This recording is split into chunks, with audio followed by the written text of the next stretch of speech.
El corazón del clan, capítulo 3, de Bárbara Cartland. Los rumores que llegaban a Derbyshire despertaban su curiosidad, pero la dejaban en la ignorancia y sin un concepto real de lo que sería la vida en Londres. Pensó que ella era muy aburrida y campirana comparada con las damas de rostros maquillados, labios muy rojos y peinados que ella nunca había visto antes. No era sorprendente que la ignoraran, y cuando los caballeros se unieron a ellas, se dio cuenta de que se trataban con mucha familiaridad, lo que la hizo sentirse como una intrusa. Se dirigió a donde estaba su padre, quien después de un momento le dijo: «Imagino, queridita, que piensas que debo acostarme temprano después de un viaje tan largo. Sería lo más sensato, papá. Como estoy cansado, al menos esta noche haré lo que tú consideras que es correcto. Tal vez podamos retirarnos, papá, sin que nadie lo note». Su padre sonrió. «Me parece muy bien. Sería un error interrumpir la reunión». Nadie pareció notarlos mientras juntos caminaban hacia la puerta, y solo hasta que la cruzaron, Sona se volvió y se dio cuenta de que al menos una persona se percató de que se retiraban, y esa persona fue el marqués. Al acostarse, pensó en él y ahora, en la biblioteca. Aunque los libros le interesaban de manera irresistible, se sorprendió pensando en él de nuevo. Debió amar el castillo cuando era joven. ¿Qué chico no habría deseado bañarse en el mar, remar su propio bote en la bahía, cazar en los páramos y pescar salmones en su propio río? Ahora comprendía por qué su padre siempre se refería a Escocia, como si para él fuera el paraíso, y le pareció extraordinario que con tantas diversiones en su hogar, el marqués prefiriera Londres. En un estante frente a ella, Sona encontró la historia de los Maccarron, y mientras volvía las páginas, pensó que el marqués también debía estar familiarizado con los relatos de valentía que ella había escuchado desde que tenía memoria. ¿Por qué no cesó de pensar en él?, se preguntó, y regresó el libro al estante. De pronto, escuchó que la puerta de la biblioteca se abría, y al volver la cabeza, vio que el marqués entraba en la habitación. Tal parecía que al pensar en él hubiera conjurado su presencia. No pudo evitar notar qué bien le quedaban su atuendo escocés, y que se veía más elegante que cualquier inglés con los ajustados pantalones blancos y ceñidas chaquetas, así como altas botas lustradas, que se habían convertido en un uniforme. El marqués estaba tan concentrado en sus pensamientos que no notó la presencia de Sona hasta que llegó al escritorio que se encontraba en el centro de la biblioteca. Entonces ella hizo un ligero movimiento que lo sobresaltó y fijó sus ojos oscuros en ella. Después de una perceptible pausa, la saludó. «Buenos días. Es usted muy madrugadora». Por instinto, ella adivinó que no se refería a ese momento, sino que debió verla mucho más temprano cuando cruzaba el jardín rumbo al mar. «Hay mucho que ver y no deseo desperdiciar ni un segundo», respondió. Le pareció que sus labios se curvaban un poco, a pesar de que todavía parecía sombrío y había un profundo cerco en medio de sus ojos. «Por lo que su padre dijo anoche, tengo entendido que es su primera visita a Escocia», comentó él. «Sí, la primera. Por lo que comprenderá lo emocionada que estoy al darme cuenta de que es más bella de lo que esperaba». Mientras hablaba, Sona se acercó un poco hacia él, pero sin apartar la vista de la ventana mientras hablaba. «No puedo creer que exista un lugar más hermoso en todo el mundo, y temo despertar y descubrir que es solo un sueño». Conforme hablaba, pensó que debido a la forma en que el marqués se sentía respecto a Escocia, lo estaba provocando de manera innecesaria. Lo miró y, como si él se diera cuenta de lo que pensaba, le respondió: «Yo pensé de la misma forma hace muchos años». «¿Ahora ya no?», preguntó ella sin pensar. «¿Cómo dice usted? Ahora ya no». «Pero sí es suyo, su país, su hogar, su gente, su sangre. Eso no significa nada para usted». Al decir aquello se sorprendió de su propio atrevimiento. Pero con su padre se había acostumbrado a expresar sus sentimientos con espontaneidad, por lo que las palabras brotaron de sus labios sin tomar en cuenta sus implicaciones. Se hizo el silencio un momento, hasta que el marqués lo rompió diciendo: «Veo que es de un romanticismo absurdo». Habló en tono un tanto rudo, y Sona contestó rápidamente: «No hay nada de absurdo en sentirse orgulloso de ser un Maccarron». «La han indoctrinado», comentó el marqués con lentitud, «con la misma cantaleta que me repetían sin cesar desde que era niño».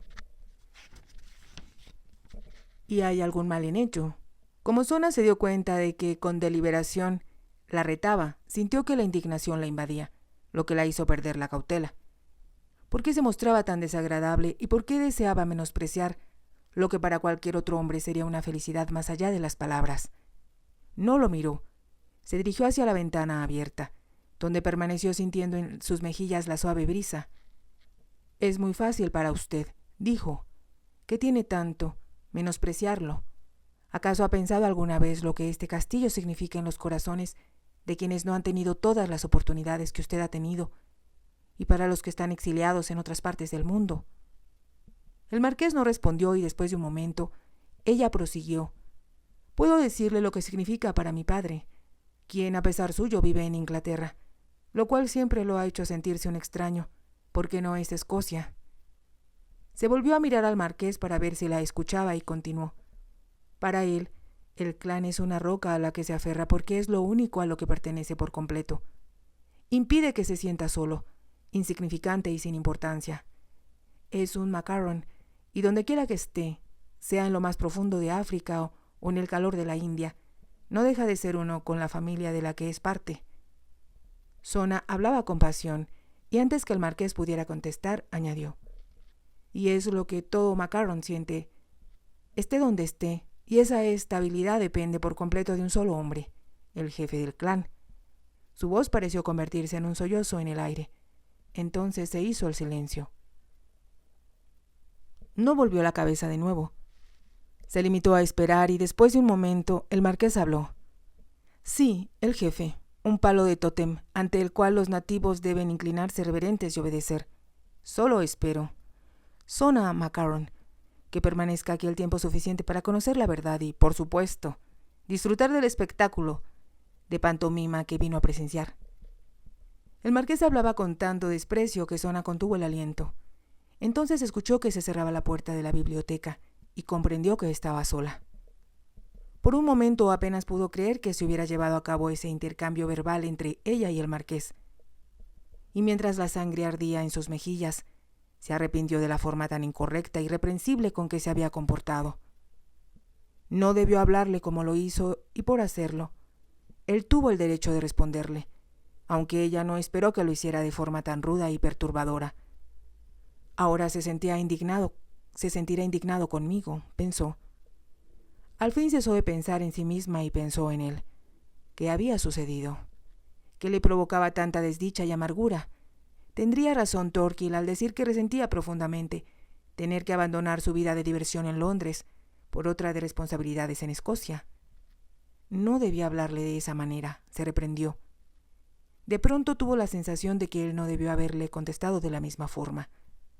Como se sentía angustiada, salió de la casa y por temor a que el marqués la viera en el jardín, como había sucedido por la mañana, tomó una vereda ascendente, la cual conducía hacia los bosques que rodeaban el castillo, como si fuera una joya sobre un estuche verde. Al caminar por entre los árboles, sintió que su aroma de alguna manera calmaba su mente intranquila. Caminó durante un largo rato y cuando estaba fuera de la vista de quien transitara por la vereda, tuvo la sensación de que no estaba sola. Había alguien cerca y aunque no podía ver quién era, estaba segura de que la observaban. Se sintió incómoda y aprensiva. Continuó su camino, decidida a no tener miedo. De pronto, Thorkill Maccarron surgió de entre los árboles justo delante de ella.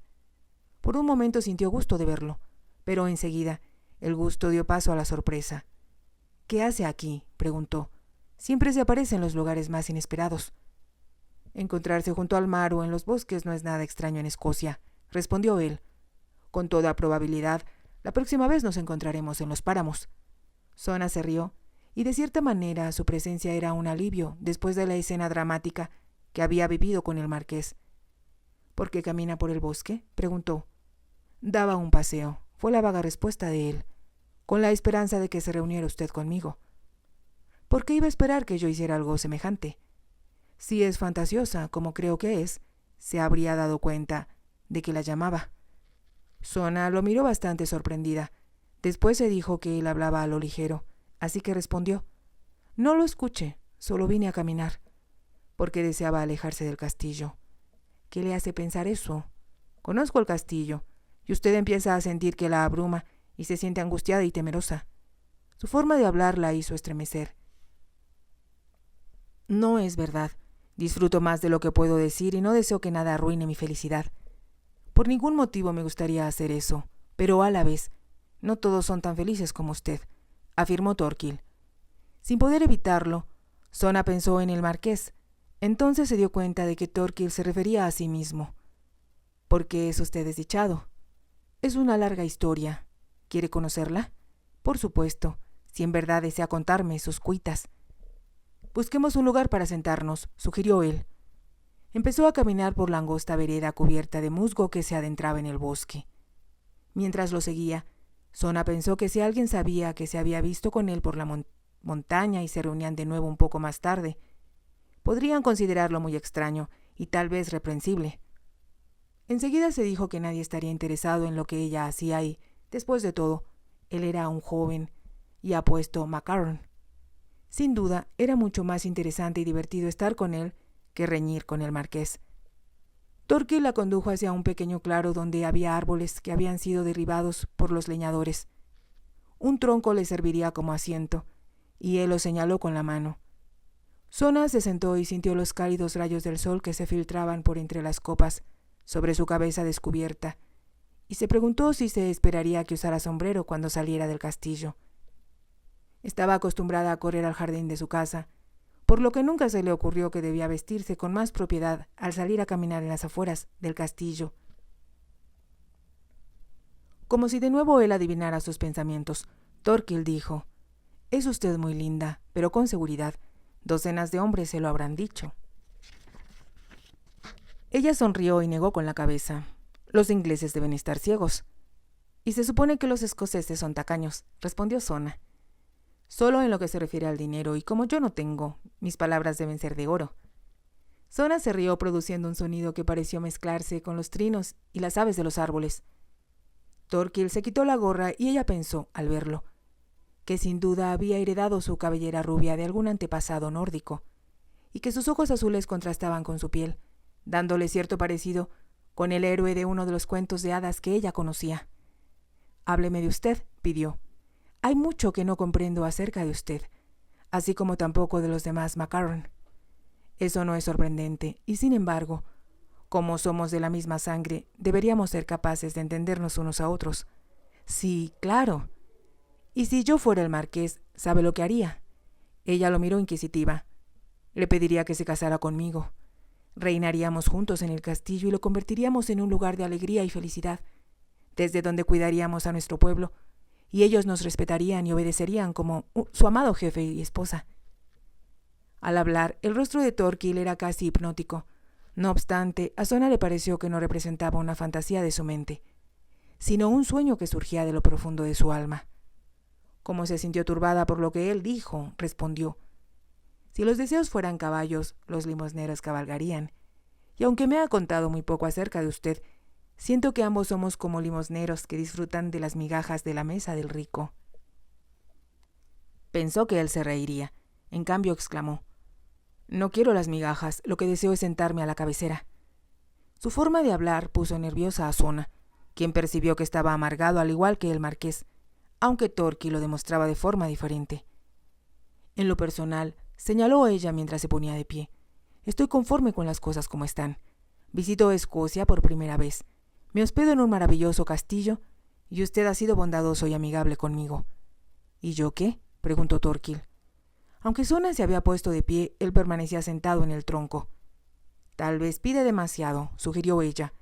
«Todos debemos conformarnos con lo que tenemos». «¿Por qué?». «Porque así es el mundo. Alguna gente tiene, otra no. Tenemos que aceptar la posición en la que nacimos». «Eso es algo que no estoy dispuesto a hacer», afirmó cortante Thorkill. Sona dio 2 pasos y se detuvo indecisa, mientras se preguntaba por qué él no se movía, y pensó que era una lástima que la conversación dejara de ser ligera y divertida. Como si percibiera su indecisión, él dijo: «No tiene objeto que me espere.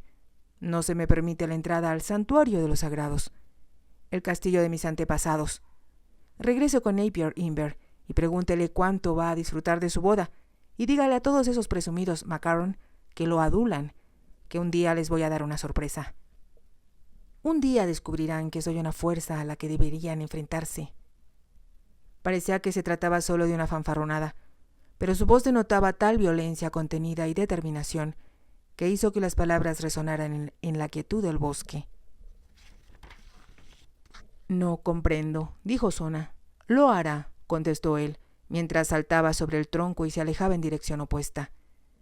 Ella permaneció de pie observándolo, hasta que lo perdió de vista detrás de las ramas, y solo escuchó sus pisadas sobre las hojas secas que se cayeran durante el pasado invierno.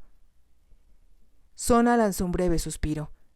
Esos Macaron eran un grupo incontrolable y dramático. Se comportaban de una manera que ella jamás esperó. Se preguntó si alguna vez comprendería al marqués o a Thorkill. Enseguida se dijo que solo su padre, que era un Macaron, podría explicarle lo que sucedía. Lentamente regresó por donde había venido. Una cosa es segura, pensó. Parece que molesto a mis familiares de alguna u otra forma.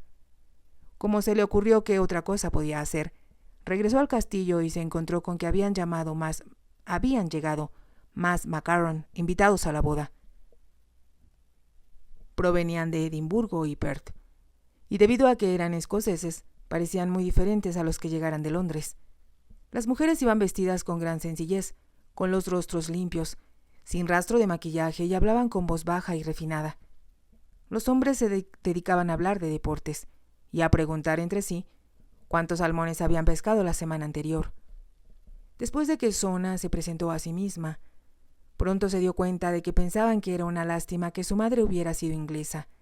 No lo expresaban verbalmente, pero era evidente que opinaban que un escocés solo podía ser feliz con otro de su misma raza. «Estoy tan ansiosa de que se lleve a cabo esta boda», dijo una mujer de edad a otra. Temía que el querido Napier llegara a elegir esposa en el sur y eso, como sabes, nunca resulta. Por supuesto que no, estuvo de acuerdo la otra dama. La esposa de un jefe debe ser alguien que comprenda nuestras costumbres. ¿Y quién más apropiada que Janie? No la conozco, respondió la primera dama, pero según me han dicho, la condesa es una mujer que educó a su familia para que comprenda sus responsabilidades. Sona pensó, sin poder evitarlo, que eso sonaba muy aburrido. Mientras almorzaba, Sona se enteró por las mujeres, lo que confirmaba lo que dijera Thorkill, que la futura novia llegaría esa noche para asistir a una gran cena que se ofrecería para que todos los familiares que se hospedaban en el castillo la conocieran. Iba a ser una multitud, pensó Sona, ya que desde que el almuerzo terminó, casi no hubo un momento en que no se anunciara la llegada de nuevos invitados. Había Macaron que provenían de las islas occidentales, otros de Orkneys y Shetland. Algunos habían viajado desde las tierras bajas y otros que vivían bastante más cerca, en las tierras altas. Sona calculó que debía haber cerca de 50 familiares hospedados en el castillo y pensó que si ella fuera la novia, le resultaría una penosa prueba saber que todos la someterían a una inspección para decidir en su interior si era la mujer adecuada para el marqués. El conde, la condesa y su hija no llegaron hasta después de que era hora de vestirse para la cena, y fue la doncella que la ayudaba quien le informó a Sona que ya estaban en el castillo. «¿Cómo es Maggie?», preguntó Sona. «Una joven escocesa, señorita», respondió Maggie. No era una descripción muy detallada, así que Sona se dio cuenta de que tendría que esperar y juzgar por sí misma. Le resultó difícil no pensar en Thorkill y preguntarse no solo lo que hacía, sino por qué le prohibían la entrada al castillo. Era tan apuesto y sin duda de buena educación, que parecía extraordinario que, si vivía tan cerca y era un Macaron, no se le invitara a la cena. Estaba decidida a descubrir, tarde o temprano, la razón de su ausencia, mas como eso implicaría, en primer lugar, explicar cómo lo había conocido, sabía que debería esperar la oportunidad y no provocar ni preguntas incómodas. «Supongo que fue incorrecto de mi parte estar a solas con él en el bosque», pensó, pero no me pareció así. Además, nadie se ha preocupado por atenderme. Supuso que el marqués estaría todavía molesto con ella, y cuando no se presentó, se enteró de que había ido a reunirse con los pescadores en el río. Tampoco había señales del duque. «Supongo que nuestro jefe se conserva en hielo hasta la noche», escuchó decir con tono frívolo a una de las bellezas londinenses. No puedo decir que lo eche de menos, respondió otra. Siempre me hace sentir como si tuviera una mancha en la nariz y una media caída. Tiene suerte, se rió la primera. Mi esposo, literalmente, tiembla cuando el duque le habla. Tal parece que todavía viviéramos en los tiempos en que un jefe tenía poder sobre la vida y la muerte de su clan. Eso es verdad en lo que se refiere a Napier, contestó la otra, con voz baja, y ambas se rieron. Sona pensó que nadie se fijaría en ella. A la vez, como mujer que era, deseaba verse lo mejor posible. Eligió el que le pareció el más espectacular de sus vestidos, pero se dio cuenta también que se vería muy sencillo junto a los atuendos de las bellezas de Londres. Sin embargo, cuando Maggie terminó de abotonarle el traje y se miró al espejo, se percató de que, con los ojos grises que heredara de su madre y su cabellera de reflejos dorados y rojizos, se veía muy bonita. Su vestido era blanco, como correspondía a su edad, adornado en la orilla de la falda con ondas de tul detenidas con ramilletes de rosas. Y también llevaba rosas de tul del escote, y lucía otro ramillete en los rizos que peinaba en lo alto de la cabeza. «Usted debía ser la novia, señorita Sona», exclamó Maggie. Si te ha gustado, te invito a que te suscribas, a que me regales un me gusta y actives la campanita para que puedas seguir escuchando esta historia. Gracias.